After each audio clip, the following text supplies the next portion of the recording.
Today, we have the pleasure of diving into the clown show that is Dearborn, Michigan, where the mayor is out here playing whack-a-mole with free speech and common sense. Hezbollah, bombed the embassy in Beirut, and including many Americans. So I just feel it's quite inappropriate. You are an Islamophobe, and although you live here, I want you to know, as mayor, you are not welcome here.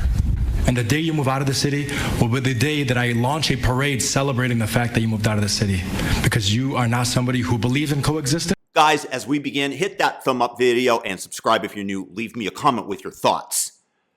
So, let's get this straight.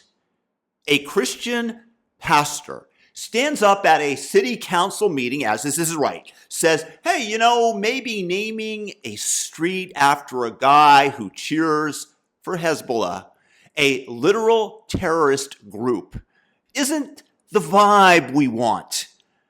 And the mayor, Abdullah Hammoud, loses his mind like someone just insulted his mom's hummus recipe.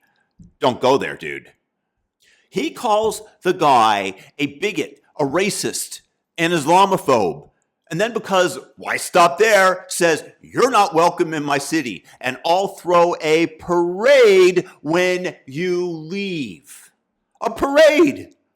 The dude's out here planning a ticker tape extravaganza because somebody dared honoring a Hezbollah fanboy. Are we in a city council or a reality show called Who Can Scream Loudest? Now let's unpack this, because Hezbollah and Hamas are designated terrorist organizations by the US government and most of the planet. It's not some random Yelp review, blow stuff up, kill people, and this Simblani guy's out here calling them freedom fighters, like they're auditioning for a part in Braveheart 2. And when a pastor quoting Jesus about peace says, maybe it's a good thing that we do not glorify that, he's the bad guy. This is like naming a street after Tony Soprano, and then yelling at the neighbor who points out the guy's a mobster. How dare you, you anti-Italian bigot! It's not about race. It's not even about religion. It's about not wanting your street to double as a recruitment poster for a group that's been lobbing rockets since the 1980s and that killed 200 plus U.S. Marines in their Lebanese barracks. But here's the real kicker. This is what happens when you let oil and water try to make a smoothie together. You've got Muslims moving into places like Dearborn, Lebanon, the UK, screaming for their rights when they're the minority, and good for them. Everyone deserves a seat at the table, especially in America. But then, the second they become the majority, it's like, rights? For who? Not you, Pastor Ted, you Jesus-loving, peace-preaching troublemaker. Just look at places that have been colonized by Islam. Lebanon used to be 2/3 Christian. Now it's down to 1/3. And they're not exactly throwing Christmas parties in Beirut anymore. Egypt? Coptic Christians went from running the show to clinging to 10%, hiding in churches while extremists there play target practice. Nigeria? Christians are getting mowed down like it's a video game, and nobody in the West bats an eye. Not one soul screams, free Nigerian Christians from the oppressive eye of Islam. This isn't a conspiracy, it's just math. Wherever this ideology spreads, it doesn't share the sandbox. No, it takes the sandbox, bulldozes it, and builds a mosque on top. And don't even get me started on the West, sitting here with his head in the sand, completely ignoring reality as it spreads. Virtue signaling like it's an Olympic sport. Hey, congratulations, you've earned the gold in this event. Now it's time to get the bonus of the suicide pact that you started completed.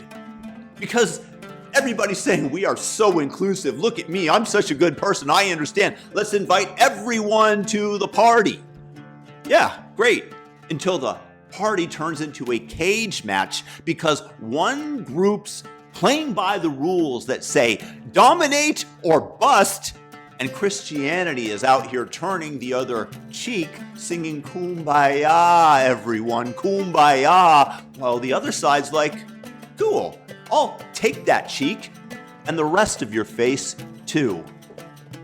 Because what this is game theory, amigos. It's not rocket science. If one side's playing chess and the other side's playing Mortal Kombat, guess who's gonna win?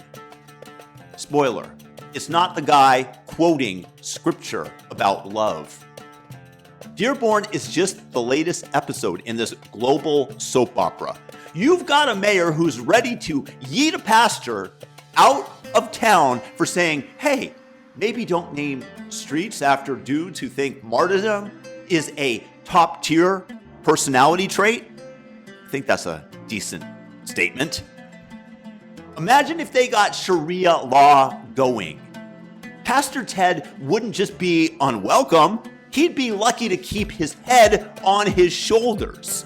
Because there are such things as blasphemy laws, which are a one-way ticket to a very bad day in certain locales around the planet. And yet we're all supposed to pretend that this is just a cultural misunderstanding, like someone bringing the wrong type of dip to the potluck. Because this is not hummus versus queso. It's about two belief systems that don't play nice. One's about peace and forgiveness. The other's got a track record of conquest and chill equaling zero. So my question is, how does Christianity and secularism coexist with this? They don't. Not without some serious boundaries. Like a country saying, you're welcome here, but leave the death to infidels vibe at the border and assimilate. Because otherwise, you're just inviting the leak onto the boat that is guiding you to your destination.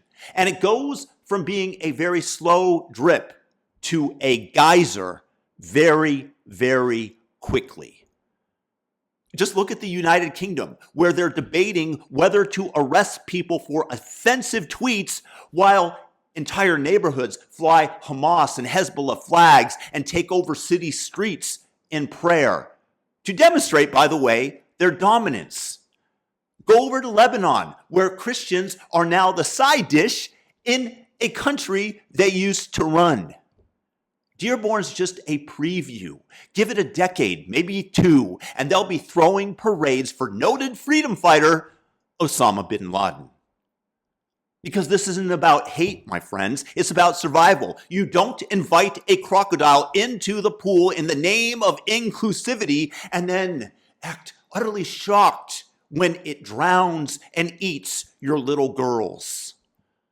The West's out here trying to hug the croc, thinking it's going to turn into a gecko if we just love it enough. Spoiler alert, it won't. And when the boat sinks, don't blame Pastor Ted. He's just the guy pointing at the hole while everyone else is arguing over the playlist on the boat.